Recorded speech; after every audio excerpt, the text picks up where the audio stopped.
What do you make of this latest announcement by President Putin putting his missiles on a special alert, his military forces on special alert? Well, it's a bit rich of him to accuse us of taking unfriendly actions when he's engaged in unprovoked aggression against a peaceful democracy. I think what he's trying to do is make us all afraid and quake in our boots. But let's not forget that the United States, the UK, and France have their own nuclear deterrents. So if Putin's Russia were ever stupid enough to think about a nuclear attack, they would have devastating consequences for Russia.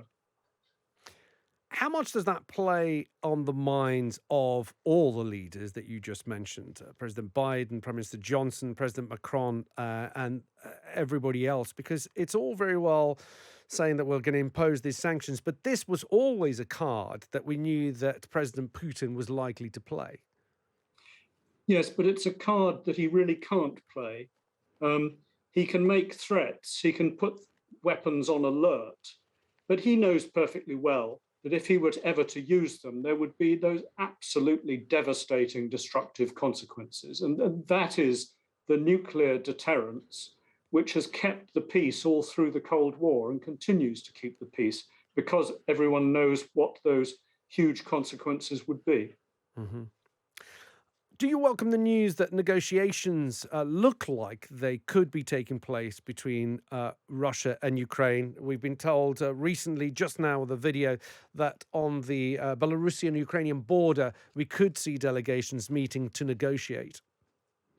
Yeah, well, let's wait and see what happens. I have huge admiration for President Zelensky of Ukraine, who has consistently called for peace and for negotiations in the face of the most extreme provocation.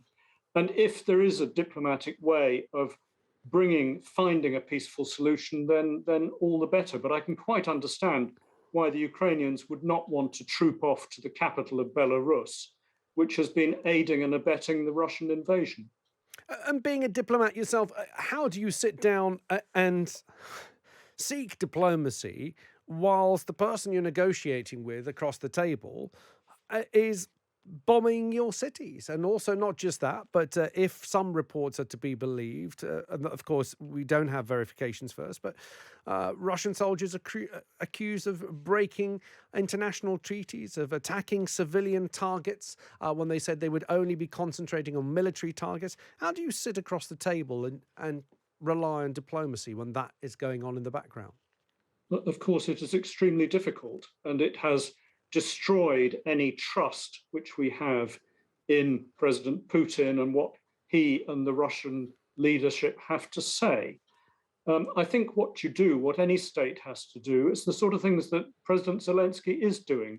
You stand up, you defend your country, you resist strongly, and you build a coalition of support. And he's building a very strong coalition of support for Ukraine. And Russia must be aware of that. And probably Russia is a bit surprised at how strongly the Ukrainians are defending themselves and how strongly the free world is standing up in support of Ukraine. And do you think, I mean, you mentioned it yourself just in that answer. I mean, do you think you can negotiate and find a diplomatic solution with someone like President Putin? I mean, in the build up to this, let's not forget, and when all those forces were amassing around the borders of Ukraine, we were told, of course, we would never invade Ukraine. We're just there to do exercise. I mean, he has broken every word he has given, has been Absolutely. broken. So why on earth try and find some diplomatic solution to this problem when you don't know whether he will stick to it? You're absolutely right. It was a pack of lies, and this has been consistent behavior over the years from Putin and the people around him. I think the answers to that are always to look at actions, not words. You don't trust what they say, you look carefully at what they do. And if you are in a negotiation with someone like that who you can't trust, you make very sure that any commitment can be verified and checked. There used to be a saying back in the Cold War, disarm but verify, between the West and the East. It was a good idea, and we went a long way to building down the nuclear arsenals to disarming, but always on condition that we could verify that the commitments were being carried out. Do you think there is a diplomatic solution to the Ukraine issue? A diplomatic solution that wasn't evident before President Putin decided to invade? I think it's always possible to look for a diplomatic solution, but the time has to be right and the circumstances have to be right. And what Putin has done in the last week has completely changed the situation by violating the sovereignty, the territorial integrity of Ukraine, pushing a coach and horses through Russia's international commitments. So the negotiations that were previously underway with the Minsk agreements from 2014, 2015, and Russia has already thrown those over completely. So you'd be starting from the new situation. I think those Minsk agreements are dead. And if the bare minimum that President Putin was to ask of President Zelensky would be the Donbass region, which he claims is full of Russian people who are being oppressed by the Ukrainian regime and need rescuing for President Putin, of course, he would also gain a land bridge from Russia to Crimea. If that was his minimum requirement, do you think he would get it, particularly now after he's been chucking missiles into Kyiv and all the other cities? Absolutely not. Russia illegally annexed and occupied Crimea. It was Russia which stirred up this artificial war in the Donbass. You know, there were opinion polls just before that fighting started, at the beginning of 2014, which showed that only a small minority of people in the Donetsk and Luhansk regions, about 24, 25%, were interested in joining Russia. Most of the rest wanted to stay in Ukraine. Of course, most of those people have been forced to flee their homes. 2.5 million people have been forced out of Donetsk and Luhansk. And you were talking just now about not being able to believe Putin's claims. And what he says about genocide, neo-Nazis, persecution of Russian speakers, it's just a load of lies.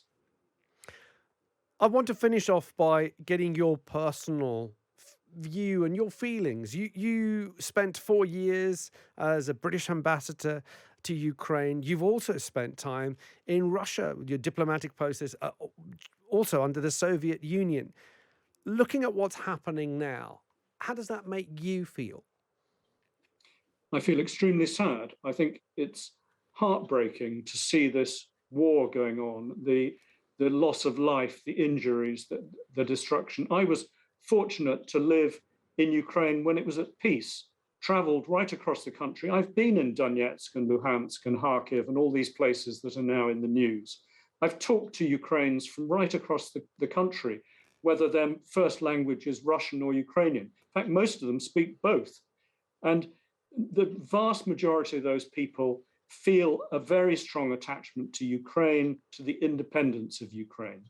And it's really tragic what's happening. I think for the Russians, there are also many fine Russians who I know. I'm not against the Russian people. They're saddled with a dreadful autocratic gangster leadership at the moment.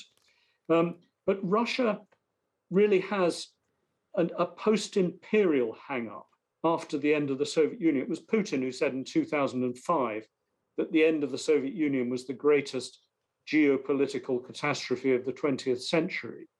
They've got to get over the idea that Russia is a great power which must have a sphere of influence with lesser powers subordinate to them, and start to get used to the idea that they must live at peace with other independent sovereign states around them. Do you think that view that you've just described there is held by the Russian people as well as Vladimir Putin? I think it's a fairly widespread view in Russia. Sadly, even people I know who are westernized, pro-European, intellectual Russians can have a bit of a blind spot about Ukraine and tend to assume that Ukraine is just the same as Russia, when of course any Ukrainian will tell you it's not, that they're different people. But I'm also quite sure that those Russians, those intelligent, thinking Russians, are quite appalled by what Putin is doing.